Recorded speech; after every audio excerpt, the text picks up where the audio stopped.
Assalamualaikum warahmatullahi wabarakatuh. Bertemu lagi dengan saya di kelas pengantar filsafat.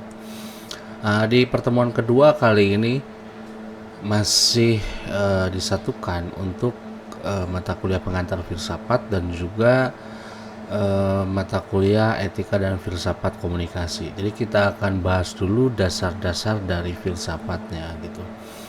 Bila yang belum menonton untuk pertemuan pertama, silakan menonton di video pertama ya, yang mata kuliah pengantar filsafat gitu, agar nanti tersusun dan juga tertib gitu. Jadi tidak langsung ujuk-ujuk ke materi kedua, tapi harus mengetahui dulu di materi pertama. Oke, di pertemuan kedua kali ini masih dasar dari filsafatnya dulu ya. Kita akan bahas tentang filsafat itu sebagai ilmu pengetahuan gitu. Tapi sebelumnya nanti silahkan untuk absensi silahkan klik link yang ada di deskripsi ya. Dan jangan lupa juga di akhir nanti ada evaluasi untuk pertemuan kedua kali ini. Oke? Nah, ini ada slide untuk pertemuan kedua. Jadi kita akan bahas tentang filsafat dalam ilmu pengetahuan. Nah, filsafat itu di sisi atau sebagai ilmu pengetahuan gitu ya. Nah, ini di sini ada pendapat dari Aristoteles yang menyatakan bahwa kewajiban filsafat adalah menyelidiki sebab dan asas segala benda. Gitu. Jadi menurut Aristoteles ini menyelidiki sebab dan asas segala benda gitu ya. Dengan demikian filsafat bersifat ilmu umum sekali. Tugas penyelidikan tentang sebab telah dibagi sekarang oleh filsafat dengan ilmu gitu. Jadi nanti saya jelaskan ya bagaimana perbedaannya antara filsafat dan juga ilmu gitu ya. Jadi ini memang sepertinya sama tapi sebetulnya ini berbeda. Lanjut dulu. Oke. Nah, ciri-ciri ilmu filsafat itu.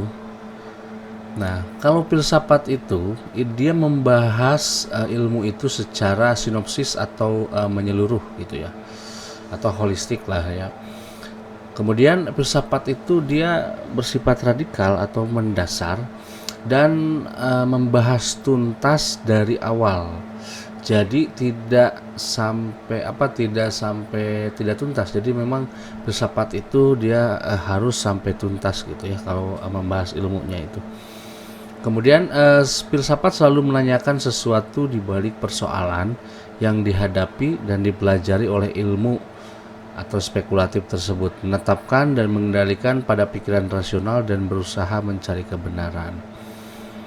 Kemudian filsafat tidak didalami dengan melakukan eksperimen-eksperimen gitu ya, ataupun percobaan-percobaan, tetapi mengutarakan masalah secara sama, kemudian mencari solusi untuk masalah itu, kemudian juga memberikan argumentasi dan alasan yang tepat untuk solusi tertentu gitu. Nah, oke, kita bahas dulu. Jadi di video pertama waktu itu saya pernah bahas bahwa filsafat itu menurut perspektif saya pribadi itu adalah merupakan ilmu alat. Nah, di sini kita bahas perbedaan apa sih sebetulnya filsafat dan juga perbedaannya dengan ilmu itu. Sebetulnya simpel. Jika kita pakai yang asumsi dari saya pribadi tentang bahwa filsafat itu sebagai alat, maka ilmu itu adalah produk jadi dari filsafat gitu. Jadi kenapa produk jadi? Kenapa tidak itu objek filsafat? Karena objek filsafatnya adalah realitas. Begitu. Sedangkan produk jadinya adalah ilmu gitu. Jadi ketika kita membahas satu realitas, kemudian dengan ilmu filsafat, nah dia kan tadi kan cirinya itu kan menyeluruh gitu. Jadi maka kita akan mengetahui satu realitas itu secara menyeluruh, kemudian juga mendasar, hal yang sangat mendasarnya, kemudian dia harus tuntas sampai akhir dari awal gitu ya. Sehingga ada solusi ataupun nilai di akhir ketika dia sudah menjadi ilmu dan kita menemukan kebenaran dari satu realitas itu gitu. Kalau bingung mungkin bisa berkomentar ya, bisa bertanya gitu. Lanjut dulu ya. Nah, kemudian kita bahas tentang ilmu pengetahuannya. Nah, ilmu pengetahuan itu di sini disebutkan insting akal manusia, tetapi perbedaannya dia secara sistematis dalam menciptakan kebutuhan teori baru sebagai pemenuhan hasrat atas rasa ingin tahu gitu ya. Nah, kemudian definisi ilmunya ini menurut Surojio itu ilmu pengetahuan melibatkan setidaknya 6 macam komponen. Jadi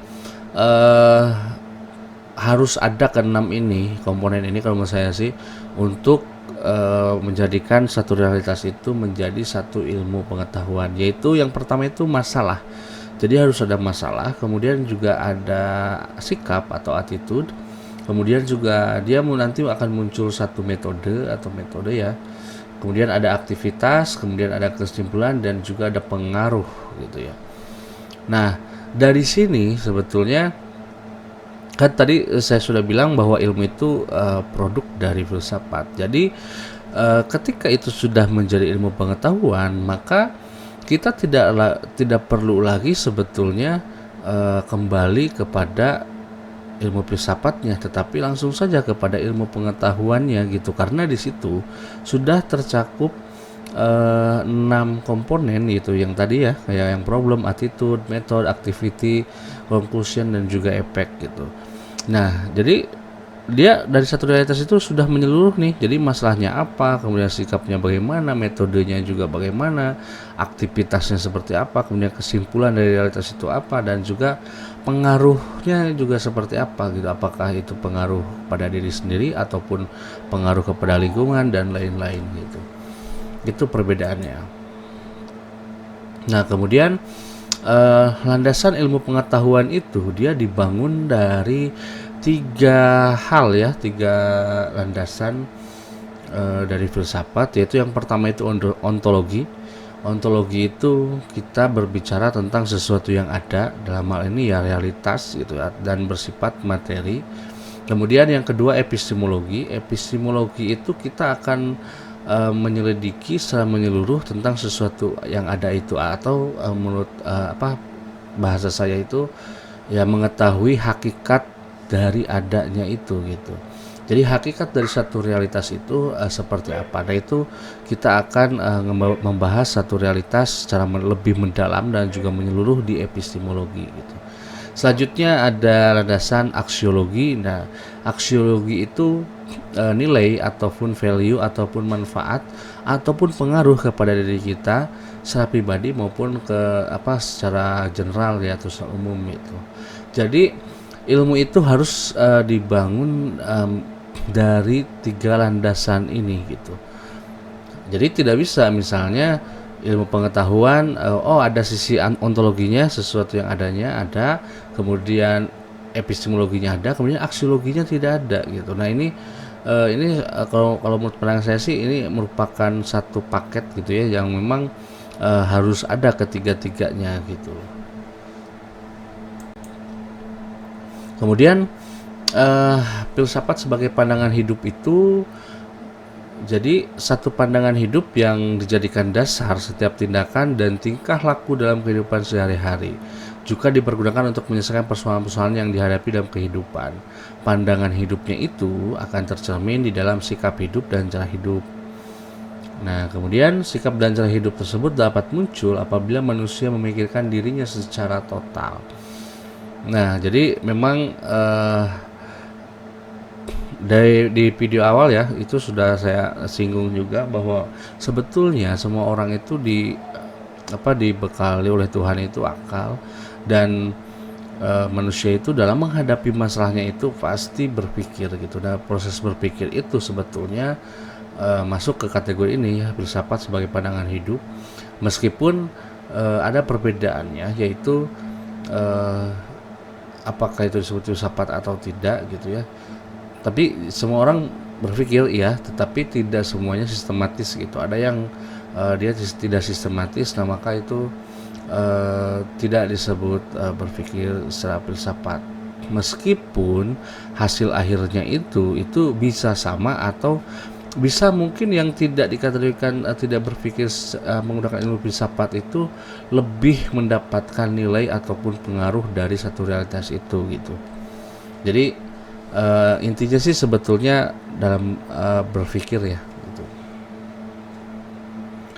Selanjutnya, nah ini ada perbedaan perspektif filsafat dan juga agama. Nah ini sering kita mendengar ya bahwa filsafat itu selalu dibenturkan dengan agama. Jadi di sini kita harus tahu betul ya bagaimana sebetulnya kenapa sih filsafat itu berbeda jauh dengan agama. Sebetulnya tidak berbeda kalau memposisikan filsafat itu sebagai ilmu alat gitu ya.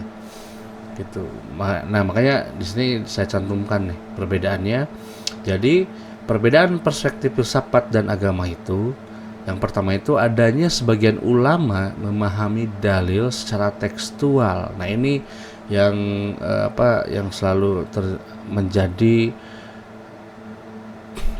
perbedaan ya atau anggapan bahwa filsafat itu bertentangan dengan agama. Karena sebetulnya di agama sendiri sebetulnya dalil itu bukan hanya tekstual, tetapi muncul istilahnya asbabun nuzulnya dan segala macamnya gitu. Nah itu seringkali tidak dibahas gitu. Jadi hanya secara tekstual tok gitu, rigid gitu jadinya, sehingga bertentanganlah dengan agama gitu filsafat itu. Dan di satu sisi juga orang filsafat juga menganggap bahwa agama itu atau dogma gitu ya itu menghambat proses berpikir filsafat. Nah jadi muncullah kontra dari situ gitu. Kemudian selanjutnya baca dulu. Adanya arogansi sebagian ulama dan filosof ya tadi, jadi perbedaan mencolok ya antara ulama dan juga seorang filosof gitu. Kemudian kemampuan berpikir seseorang itu berbeda. Nah ini yang juga menghambat perbedaannya gitu. Nah saya coba bahas sedikit kenapa sebetulnya gitu ya filsafat dan agama itu tidaklah bertentangan gitu. Karena kalau saya pribadi memposisikan bahwa ilmu filsafat itu sebagai ilmu alat, nah maka sebetulnya dalam agama pun muncul ilmu-ilmu baru yang itu bisa lebih bermanfaat ke generasi setelahnya gitu. Salah satunya adalah misalnya ilmu fikih gitu. Nah itu kan sudah menjadi ilmu fikih. Artinya dalam ilmu itu kita balik dulu, sudah terpenuhi 6 komponen ilmu pengetahuan, yaitu masalahnya ada, kemudian attitude-nya ada, kemudian metodenya ada, aktivitasnya juga ada, konklusinya ada, dan juga efeknya juga ada gitu. Nah maka ilmu fikih itu sebetulnya produk dari filsafat gitu. Aksiologi yang nilainya juga ada gitu, hasilnya juga ada. Nah kemudian jika seperti itu, ini banyak yang membenturkan juga gitu ya agama dan filsafat itu. Bagaimana misalnya ilmu tauhid gitu ya. Ilmu tauhid itu kan sudah menjadi ilmu, artinya 6 komponen itu sudah terpenuhi. Ya betul, ilmu tauhid itu menurut perspektif saya pribadi itu merupakan salah satu produk dari ilmu filsafat gitu ya. Jadi nah yang jadi pertanyaannya gini, kemudian objek filsafatnya apa gitu kalau jadi ilmu tauhid. Nah maka ini sering banyak yang perbedaan pendapatnya di sini gitu ya. Banyak yang menganggap bahwa objek filsafatnya itu adalah Tuhan gitu untuk ilmu tauhid. Saya secara pribadi untuk ilmu tauhid tidak setuju dengan hal itu, karena Tuhan itu kalau secara persyaratan objek filsafat tidak memenuhi syarat untuk menjadi objek filsafat. Bagaimana kita bisa mengenal Tuhan kalau itu tidak bentuk materi? Nah, Makanya saya beranggapan bahwa orang-orang filsafat yang menganggap bahwa Tuhan itu bisa dijadikan objek filsafat itu sebetulnya sudah menganggap dari awal bahwa Tuhan itu bersifat materi gitu. Nah, sedangkan saya secara pribadi menganggap bahwa Tuhan itu bukan materi sehingga tidak bisa dijadikan objek filsafat. Selanjutnya pertanyaannya adalah kenapa bisa ada ilmu tauhid sedangkan ilmu itu adalah produk dari filsafat gitu. Nah, ilmu tauhid sendiri itu kan ilmu tentang ketuhanan. Nah, apakah objeknya itu Tuhan? Belum tentu. Karena yang tadi saya bilang gitu kan, Tuhan itu tidak bersifat materi. Kemudian apa yang bisa jadi objek filsafatnya? Menurut saya pribadi, yang jadi objek filsafat untuk ilmu tauhid itu ya wahyu. Karena wahyu itu dia sudah bentuknya realitas ataupun bersifat materi, artinya dia bisa ditangkap oleh panca indera gitu ya, sehingga manusia itu hanya bisa menemukan menggali dari wahyu, tidak pada Tuhannya gitu. Nah itu yang sering banyak pertentangan di hal ini gitu. Simpelnya beginilah, kalau misalnya itu bentuknya ilmu atau tidak ya, misalnya ilmu sihir lah. Ilmu sihir itu kan sudah disebutnya ilmu sihir, berarti dia sudah berbentuk ilmu. Nah, di bentuk ilmu itu berarti kan sudah terpenuhi 6 elemen yang tadi gitu ya. Misalnya ilmu itu kan kumpulan dari metode. Nah, kemudian metodenya apa untuk ilmu sihir? Misalnya untuk ilmunya ilmu sihir.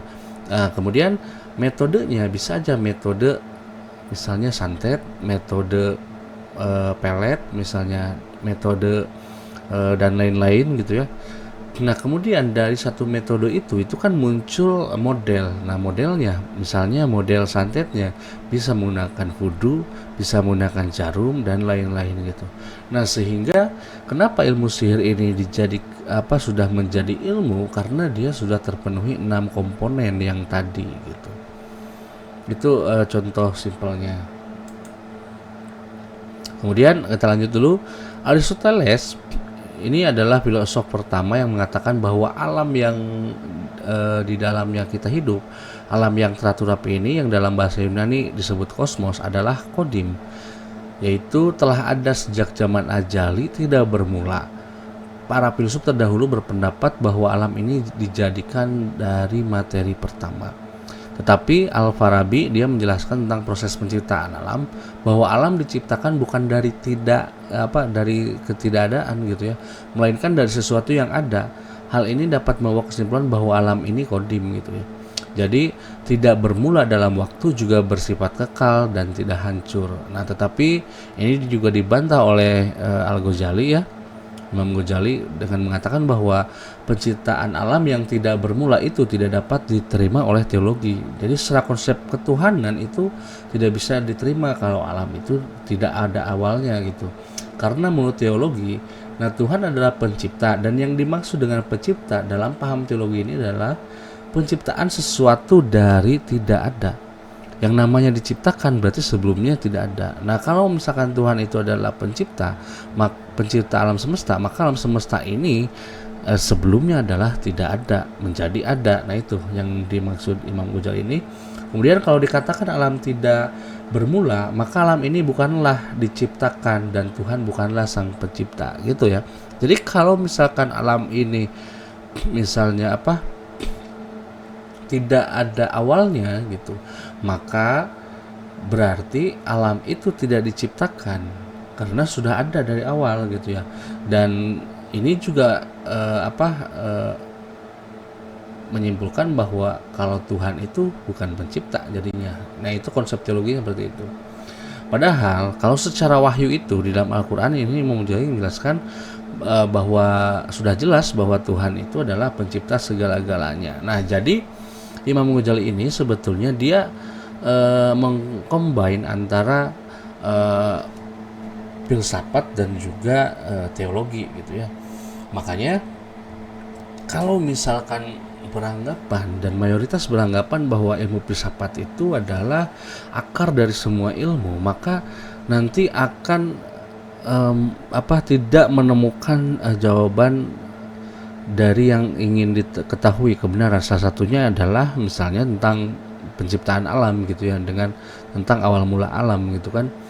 Kalau secara logika tuh lain, secara filsafat, maka yang muncul adalah bahwa memang yang tadi disebut Aristoteles dan juga Al-Farabi gitu. Jadi tidak bermula jadi statusnya ya dalam waktu itu.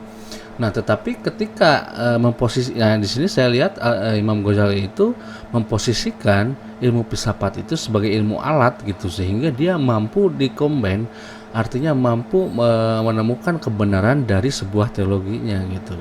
Karena menjadi tidak logis ketika wahyu itu bertentangan dengan akal gitu ya. Makanya di Wahyu itu kan bahwa Tuhan itu pencipta segala-galanya. Kemudian itu menjadi logis ketika diterapkan bahwa alam itu ya pasti diciptakan gitu kan. Nah, kalau misalnya yang namanya diciptakan gitu ya, berarti sebelumnya itu tidak ada. Jadi penciptaan itu dari sesuatu yang tidak ada menjadi ada, itu namanya diciptakan gitu kan. Nah, berarti kan ada yang menciptanya gitu. Nah, itu disitulah posisinya. Nah, jadi kenapa ini banyak pertentangan masa ini itu sebetulnya. Jadi kalau menurut saya pribadi, ini banyak yang beranggapan bahwa ilmu filsafat itu sumber dari semua ilmu. Nah, saya kurang setuju dengan konsep itu, karena kalau sumber dari semua ilmu, maka semuanya berawal dari filsafat, memunculkan banyak ilmu. Tetapi saya lebih tepat menurut saya itu bahwa filsafat itu ada ilmu alat dalam mengkaji realitas, bisa itu realitas. Nah, kalau dalam konsep agama itu berarti ilmu alat yang dikaji untuk untuk mengkaji wahyu gitu ya. Sehingga dari wahyu ini kan dijadikan objek filsafat, maka muncullah ilmu-ilmu selanjutnya dalam agama, misalnya ilmu tauhid, ilmu fikih, ilmu mantek, ilmu segala macam. Sehingga orang yang tidak dikasih oleh Tuhan kelebihan untuk berproses berpikir itu dengan mudah mampu memahami bagaimana wahyu itu gitu. Jadi proses ilmu pengetahuan sendiri sebetulnya untuk mempermudah orang awam sekalipun bagaimana memahami realitas gitu. Jadi makanya orang-orang terdahulu yang memang merumuskan satu ilmu itu sangat luar biasa, karena dia mampu membuat sesuatu yang rumit, karena ini rumit ya, harus berpikir filsafat, kemudian harus ada ontologinya, epistemologinya, kemudian aksiologinya. Tetapi dia ketika sudah jadi ilmu ini mampu dipahami oleh orang yang mungkin tidak tahu sama sekali yang namanya ontologi apa, epistemologi apa, aksiologi apa gitu. Tetapi esensinya adalah realitasnya dia pahami gitu, permasalahannya dia pahami, yang tadi 6 komponennya itu dia pahami gitu, sampai dia pengaruhnya dan efeknya, kemudian nilainya juga dia pahami gitu. Orang awam secara umum juga pahami gitu.